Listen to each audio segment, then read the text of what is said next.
Salut les petits chats, c'est JujuFitCat, j'espère que vous allez bien. Aujourd'hui, je vous retrouve dans une toute nouvelle vidéo YouTube dans laquelle j'ai décidé de vous parler de mon histoire et surtout de mon évolution. J'ai vraiment choisi de vous parler à la fois de mon évolution physique, mais aussi de mon évolution mentale. Ça fait un petit moment que vous attendez cette vidéo. J'avais besoin de la préparer au mieux parce que je pense que c'est une vidéo importante. Quand je dis préparer, c'est un bien grand mot parce que j'ai passé la journée d'hier à écrire mon texte, effacer, écrire mon texte, effacer. Alors ce que je vous propose, c'est qu'on fasse un petit peu comme si je parlais à un pote. Vous êtes un petit peu 350 000 FitCat. Aujourd'hui, ça fait exactement 2 ans et 4 mois que je pratique la musculation. En réalité, mon muscuversaire, c'était hier. Mais pour comprendre un petit peu mieux mon histoire, je vous propose de remonter un petit peu plus loin dans le temps. J'ai toujours été de nature sportive. Pendant plus de 13 ans, j'ai pratiqué l'équitation, j'ai fait des compétitions, les championnats de France. Entre-temps, j'ai fait beaucoup de sports de combat. J'ai fait aussi énormément de danse, une vraie mordue de sport. Clairement, j'ai toujours eu une alimentation classique. J'ai toujours mangé ce que mes parents me préparaient à la maison, sans jamais vraiment me poser de questions sur ce que j'avais dans l'assiette. De toute façon, j'ai toujours mangé de manière équilibrée, de tout, sainement. J'avoue que quand j'étais enfant, j'ai eu ma période où c'était comme impossible de me faire manger autre chose que des pâtes. Mais les pâtes, c'est la vie. Merci à mes origines italiennes. J'ai toujours aussi été plutôt gourmande. Quand j'étais au lycée, j'étais plutôt le genre de copine qui disait hey, les filles, ça vous dit on va au supermarché d'à côté, on s'achète les petits gâteaux. Et j'étais mes fans des petits gâteaux Pim's là, vous savez, avec le dessus au chocolat noir, l'intérieur avec le coulant à la framboise. Oh là là. N'hésitez pas, je vous place mon adresse postale juste là, vers l'âge de 17-18 ans, je pesais environ 54 kilos pour 1m60. Alors là, vous allez me dire, un poids tout à fait correct. Oui, vous avez totalement raison. Sincèrement, je me sentais très bien dans ma peau jusqu'à ce que je déclenche des troubles du comportement alimentaire. Suite à des remarques que j'ai reçues, je suis tombée dans une sorte d'anorexie volontaire. C'est-à-dire que c'est de moi-même qui ai décidé de me priver totalement de nourriture. Donc ça a duré 4 mois. Là, vous allez vous dire, mais la nana, elle est complètement idiote. Du coup, je m'alimentais clairement d'une pomme, d'un yaourt et d'un carré de chocolat par jour. Alors le carré de chocolat, allez pas me demander pourquoi, ça n'a aucun sens et c'est très facile de se priver de manger. C'est-à-dire que le matin, j'étais toute seule chez moi. Le midi, tu dis à tes potes que t'as trop mangé le matin. Le soir, tu dis à tes parents, ah j'ai pris un gros goûter avec les copines, etc. Mais bon, mes proches ne sont quand même pas dupes et donc là, ils m'ont clairement remis les idées en place et je me suis remise à retrouver une alimentation normale. Le problème, c'est qu'arrivé en études supérieures, je pouvais plus pratiquer l'équitation qui était mon sport de prédilection parce que voilà, j'avais beaucoup de boulot. Moi, je suis une élève très studieuse. Oui, la petite intello avec les lunettes qui bosse tout le temps. C'est Bibi. Je me suis dit, bon, pourquoi je me mettrais pas à la course à pied? Du coup, j'ai démarré comme ça la course à pied en septembre 2013. Donc au début, tu craches tes poumons. Clairement, tu cours 500 mètres, tu t'étales par terre, tu finis en PLS. PLS, tu connais. Au fur et à mesure, je me suis améliorée. J'ai commencé à courir sur des plus longues distances. Et à côté, mon alimentation continuait d'être normale. Et le mieux du mieux, c'est que je perdais du poids. Ouais, sauf que, toutes les remarques qu'on m'avait fait quand j'étais au lycée auparavant, et cette fois-ci, c'est des remarques qui sont venues se greffer dans mon inconscient et j'ai fini par me dire que ces remarques étaient vraies. Et j'ai commencé à avoir une image déformée de moi toute ma première année d'études supérieures. De septembre 2013 à l'été 2014, j'ai continué de courir. Au plus je courais, au moins je mangeais. Étape par étape, j'ai enlevé comme ça des catégories d'aliments. J'ai arrêté les féculents, j'ai arrêté les viandes. J'ai fini par m'alimenter, mais tel un poney. J'étais devenue ma jument, mais on m'aurait mis dans le pré avec elle, c'était la même chose. Clairement, je bouffais de l'herbe, genre de la salade, des fruits, des yaourts. Wouhou! Vis ma vie, quoi.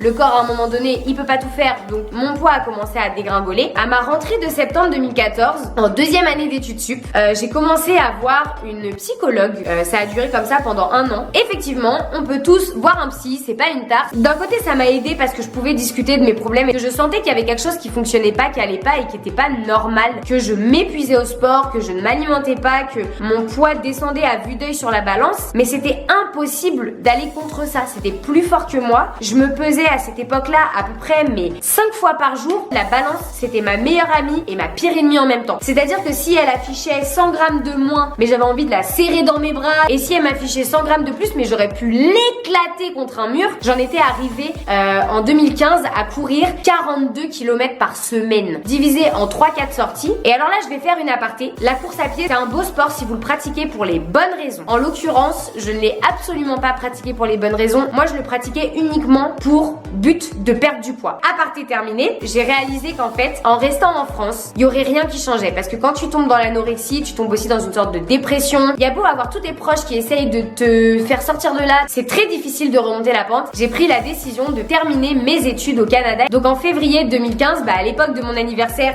j'ai décidé d'envoyer mes dossiers. J'ai été reçue. En août 2015, j'ai fait mon arrivée sur le sol québécois. Oh, c'est calice de tabernacle que c'était bien cet endroit là. J'espère qu'il n'y a pas trop de Québécois qui regardent ma vidéo parce qu'ils ont dû trouver que c'était ridicule. Et là vraiment je me suis dit, ok Juju, t'es dans un nouveau pays, une nouvelle année qui démarre, une nouvelle aventure, etc.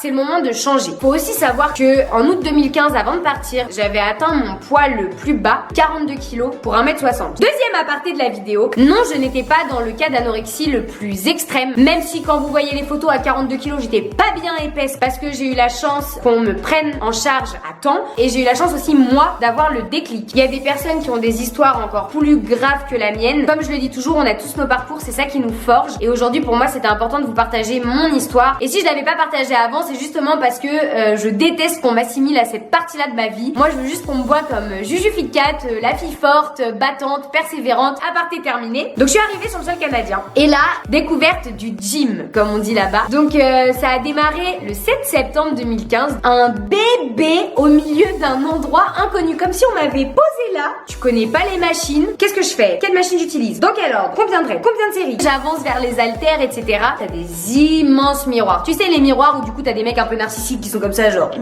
vas-y comment j'ai un gros biceps. Et moi j'avais 20 ans à cette époque et je vois des petites nanas à côté de moi qui avaient 18, 19 ans et qui avaient des physiques de femmes quoi, des femmes fortes, en shape, pulpeuses. Et moi, piégée dans le corps d'une gamine de 12. Bah c'est pas évident psychologiquement. Blablabla. Donc c'est là que je me suis dit ok Juju, va falloir que t'ingurgites un max de connaissances. Et oui clairement, j'ai commencé la musculation pour des raisons uniquement physiques et surtout de santé. Ce que j'ai fait c'est que je me suis inscrite à cette période là sur les réseaux sociaux et ça m'a aussi énormément aidé. Je suivais des gros comptes donc beaucoup de nanas de qui je me suis beaucoup inspirée. Donc ça m'a énormément aidé, c'est ce qui m'a permis en fait entre ces informations là, les informations que je trouvais dans les livres, sur internet, de pouvoir un peu me constituer des petits programmes. En plus de ça, quand j'allais à la salle, il y avait des personnes qui étaient de bons conseils. Tout ça, ça m'a permis au cours de mon année au Canada d'ingurgiter de l'expérience. Quand je suis arrivée au Canada, je pratiquais quand même encore beaucoup de cardio. J'ai eu beaucoup de mal à délaisser le cardio. Pareil au niveau alimentation, bah ça a été un véritable combat. Étape par étape, il a fallu déjà réintroduire les catégories d'aliments sains, j'entends, les féculents, les viandes,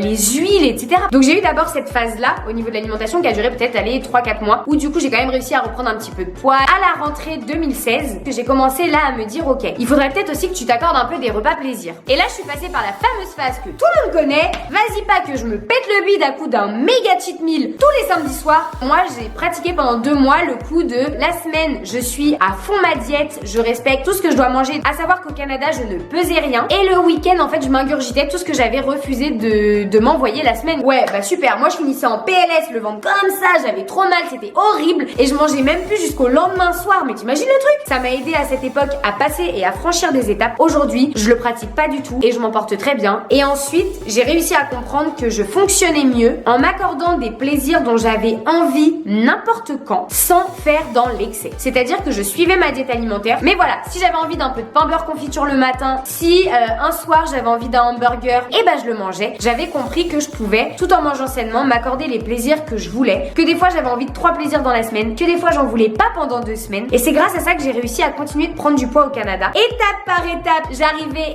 également à réduire le cardio tout au long de mon année 2015-2016 et j'ai fini cette année-là à un poids de 49 kilos. Ce qui était déjà quand même 7 kilos de poids que j'avais réussi à prendre en un an toute seule. Quand je suis rentrée à l'été 2016, j'étais très sèche. Pourquoi? Parce que quand on a mis son corps en état de famine, on perd beaucoup de gras, oui, mais on perd surtout énormément de muscles. Et donc ton corps, ce dont il a besoin en numéro 1, c'est les muscles. Donc j'avais vraiment repris du poids, mais c'était vraiment du muscle. Vous devinez bien, je me suis inscrite direct à la salle de sport où je m'entraîne aujourd'hui. Toujours aussi déterminée, au taquet. En plus, moi, faut savoir que j'ai pendant très longtemps tenu un carnet de musculation.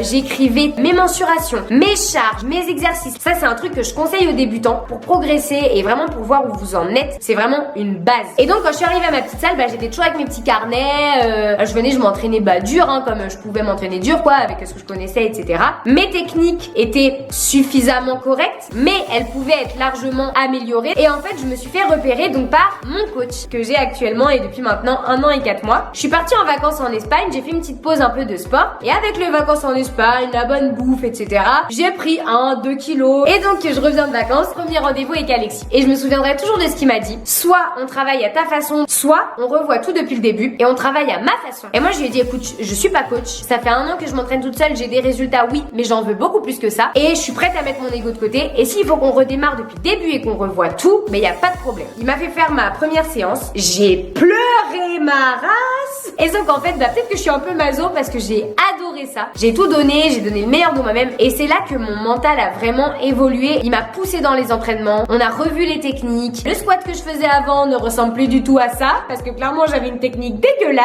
et maintenant c'est plutôt de ce genre-là et franchement c'est vachement mieux quand même. Beaucoup de séances où j'ai pleuré, où j'ai crié, où j'ai tout donné, mais moi j'adorais ça parce que plus ça allait et plus je sentais que je me construisais un vrai mental et plus en fait j'ai réussi à passer la barrière du je m'entraîne pour mon physique à non, maintenant je m'entraîne pour mes perfs et parce que je suis passionnée. Et en fait ça c'est vraiment une étape qui a été très importante pour moi. C'est à ce moment-là que j'ai réussi à me dire le cardio c'est fini parce que le cardio j'en avais jamais fait pour le plaisir. Si vous aimez ça, ne le mettez pas de côté, c'est propre à chacun. J'ai réussi à vraiment aller à la muscu juste pour me dire j'ai envie de pousser encore plus lourd qu'hier et là je me suis dit ça y est, la muscu c'est devenu ma passion. Et c'est pas seulement parce qu'il faut que je sois en meilleure santé vu que maintenant je suis en meilleure santé que je sais que je le fais pour moi et parce que ça me plaît. C'est en novembre 2016 qu'Alexis m'a proposé de préparer ma toute première compétition de bodybuilding. Alors là je me suis dit wow, en plus de ça t'as ta famille qui est pas du tout dans le milieu et qui se dit mais dans quoi elle va se lancer celle-là, elle va être comme ça, le genre de cliché que vous connaissez bien. Donc ça a été comme qui dirait un peu compliqué de faire comprendre à ma famille que c'était important pour moi et que j'avais vraiment envie de le faire. Et comme moi je suis quelqu'un de très passionné, si je m'engage dans quelque chose j'y vais tête baissée. Ça peut être un défaut comme ça peut être une qualité et pour moi en fait le fait de faire cette compète c'était un peu comme boucler la boucle dans le sens où je me disais bah ce sera vraiment le point final que je mettrai à mon combat. Du coup bah j'ai accepté et on l'a préparé comme ça pendant 1 an. Donc ça a été 8 mois de prise de masse. Donc j'ai commencé avec lui en novembre 2016, j'étais à 50-51 kilos et étape par étape bah, au fil des entraînements, de la difficulté des entraînements etc. j'ai augmenté mes charges, j'ai pris du poids forcément parce que j'ai eu un régime alimentaire strict, précis où je mangeais beaucoup.